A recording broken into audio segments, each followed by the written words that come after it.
Dito nga pala sa ating mga sisiw na ito, wala pong ano yan, wala pong vaccine yan. Okay, wala pong mga vaccine yan kahit ito. Basta yung produce ko dito, wala po akong vaccine. Ito, dalawa lang din sila na napisa sa incubator. So hanggang ngayon, ayan, yan na po yung ano nila, magaganda yung balahibo. Kaso yung lalaki naglulugon yan. Tapos yung dalawang maliliit ito, yung second batch natin. Basta wala po akong ano dyan, wala akong mga vaccine. Pero ayan po sila, kita naman natin na napakalulusog po nila. No? Napakalulusog po nila. At kita nyo naman yung balahibo, ang gaganda. Ano po.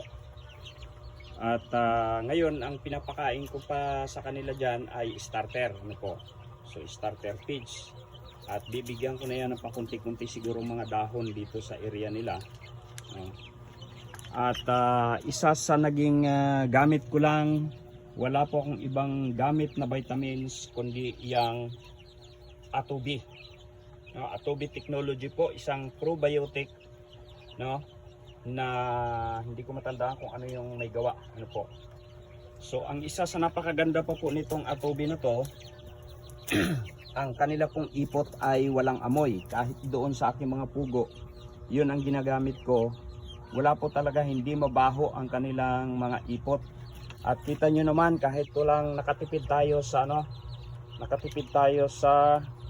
vaccine, no? Wala pong vaccine yan. At hanggang ngayon, hindi pa po yan nakakatikim ng antibiotics mula doon sa kanilang brooding cage.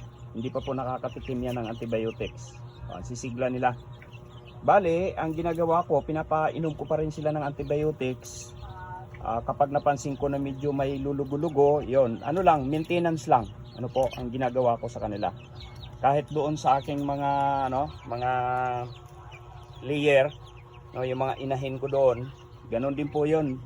So napakadalang ng antibiotics. Binibigyan ko lang po sila ng antibiotics kapag kayong malakas ang ulan, kasi nga dito sa lugar ko ay yung kanilang range ay baha po yon, no? At ang bagal bumaba ng tubig, so nakakainom sila ng maruruming tubig. And then pagkatapos nun, na kapag wala ng tubig ang kanilang nilalakaran, pinapainom ko na po agad sila ng antibiotics 3 days, no? So ganun lang po ang pagpapainom ko ng antibiotics sa kanila. At awa ng Diyos, maayos naman po sila. Okay.